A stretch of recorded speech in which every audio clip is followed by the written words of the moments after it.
I built and sold a business for $250,000 because of these books.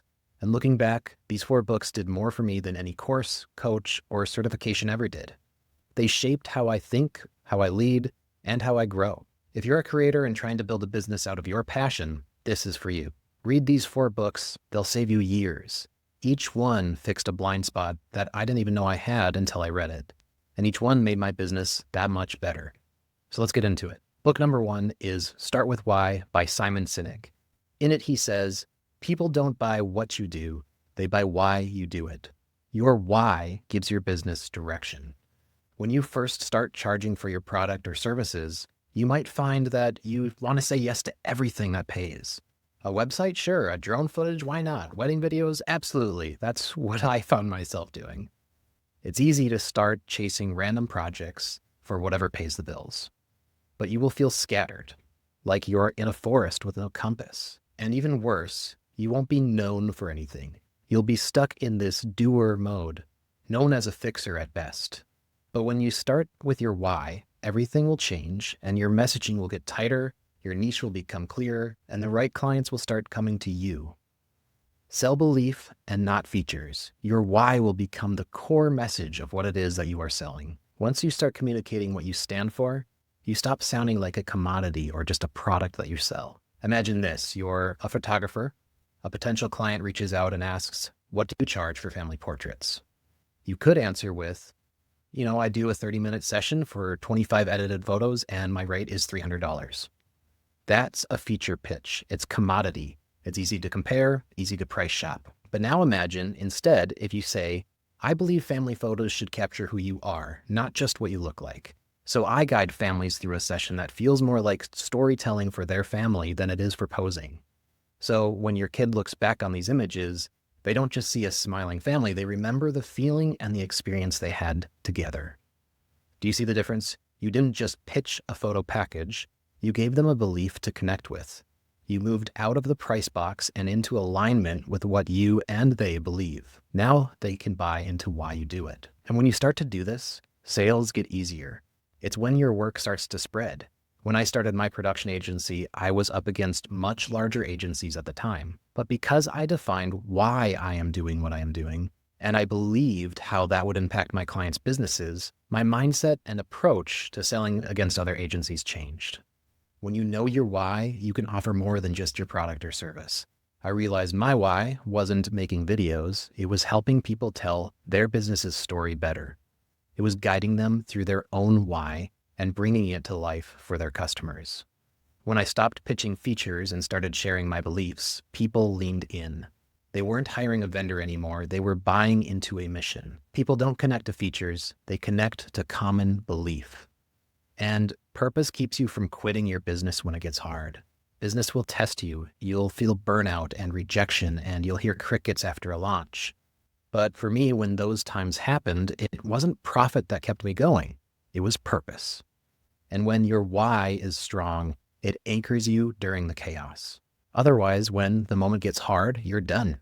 When client work dries up and you want to give up, it is the why that will remind you what you are building toward.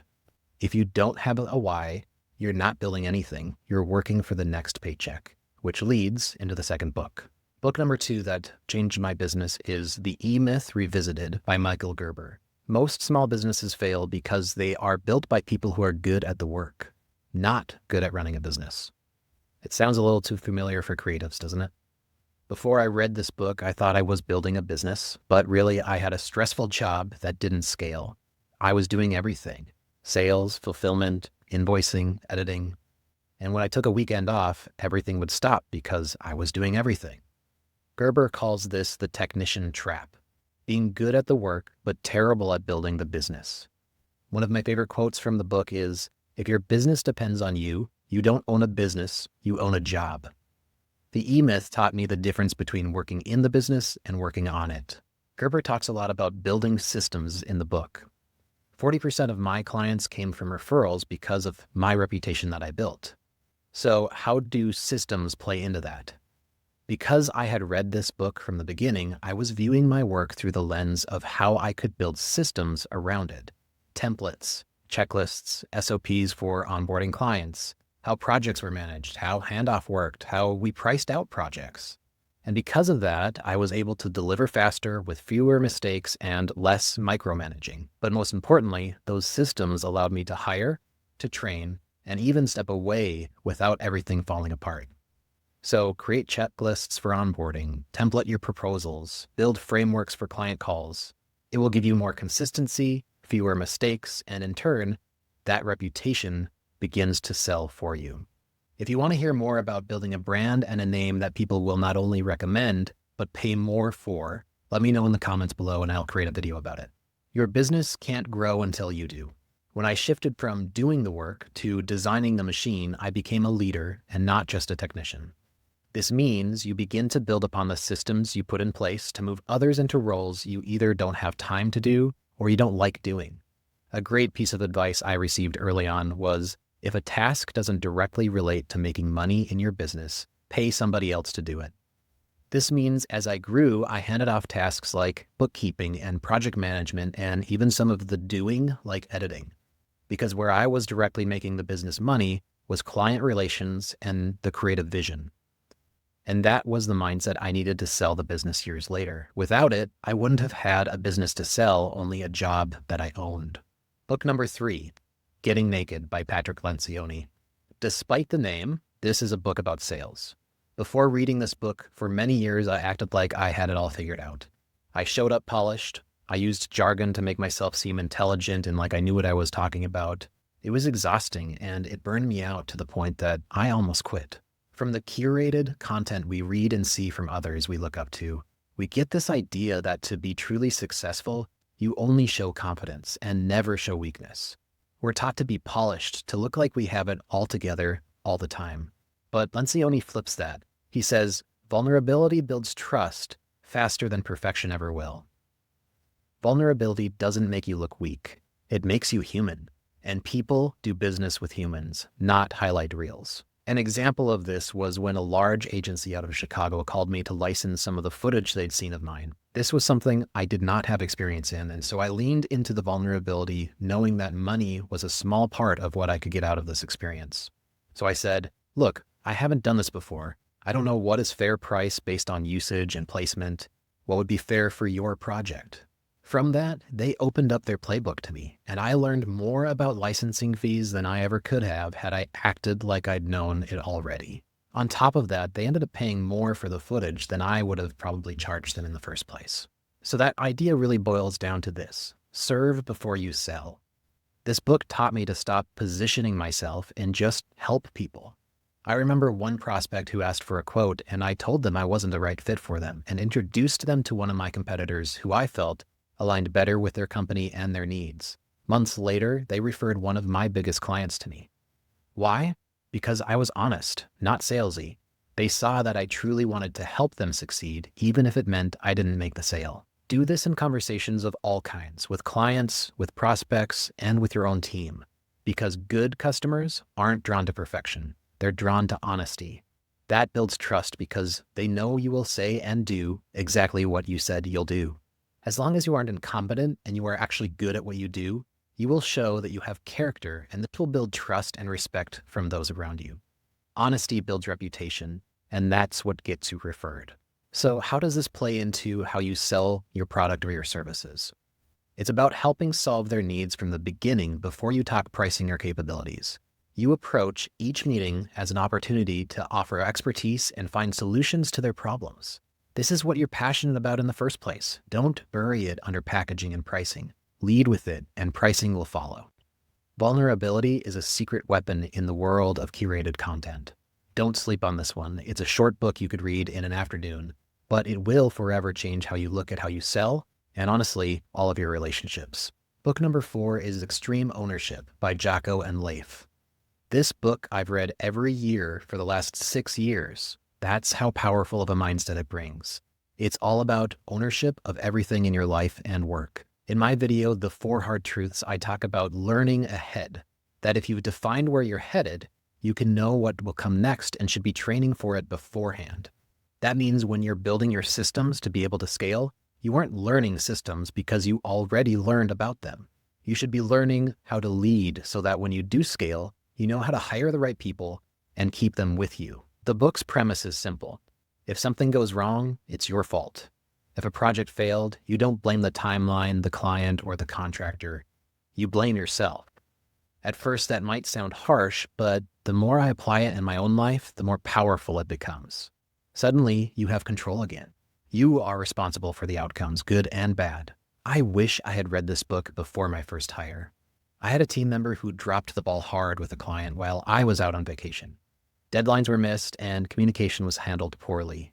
And I was scared. This was a big project for our team, and I had just brought on my first full-time employee, so I was feeling that responsibility of hitting payroll every month. I was scared we'd lose the client. So I blamed the employee for this. They knew their job was management of the project timeline and making sure deadlines were hit with our contractors so that we could deliver on time. And I ended up using it as a reason to let my first hire go. A favorite quote of mine from the book is, "There are no bad teams, only bad leaders." If I was to take ownership of this, it meant that I was vague with direction, that I wasn't giving clear feedback or communicating expectations well. Extreme ownership means as leaders, we share in the victories, but we own the failures. Another favorite quote of mine is, "It's not what you preach, it's what you tolerate." Your team will mirror you. If you're sloppy, they're sloppy. If you're sharp, they sharpen. This alone will 10x your business if you apply it, because it means you will be duplicating yourself more effectively in every hire you make. Jocko is most known for this quote, "Discipline equals freedom." That might sound counterintuitive for those who haven't heard it before. Freedom is sleeping in, it's working when I feel inspired, it's saying yes to the fun projects, it's skipping the boring stuff, it's going on vacation when I feel like it, right? There was a stretch for me when I was feeling burnt out and I started to let things slip. Everything felt chaotic because of it. I'd wake up and just respond to whatever was on fire. Slack messages, emails, client drama, half-finished tasks. I told myself I was being adaptable. But really, I was just undisciplined in prioritizing what mattered most. Strategy wasn't followed, there was no rhythm to our days, and in turn, momentum slowed. And I think this sums up the power of all 4 books. I wasn't running the systems I had built. I wasn't admitting I needed some extra help. I was burning out because I had lost focus on my why, and my discipline went out the window. So I began adding structure back in. A fixed morning routine, blocked time for deep work. I restarted the system for weekly networking, and I built non-negotiable shutdown hours to get away from work. It was very difficult at first to restart these things, but within a couple of months, I had time again. I wasn't starting from scratch every day. I was building momentum again. Ideas started to flow, I had margin, I had energy, and I had clarity.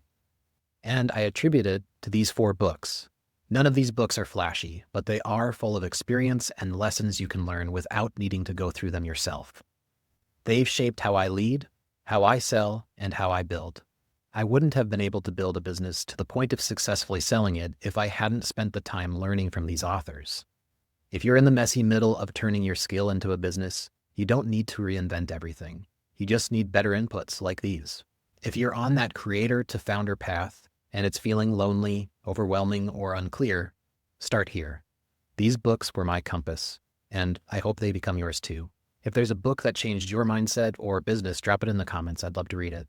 And please like and subscribe if you found value in this video. It will help more people like you find clarity.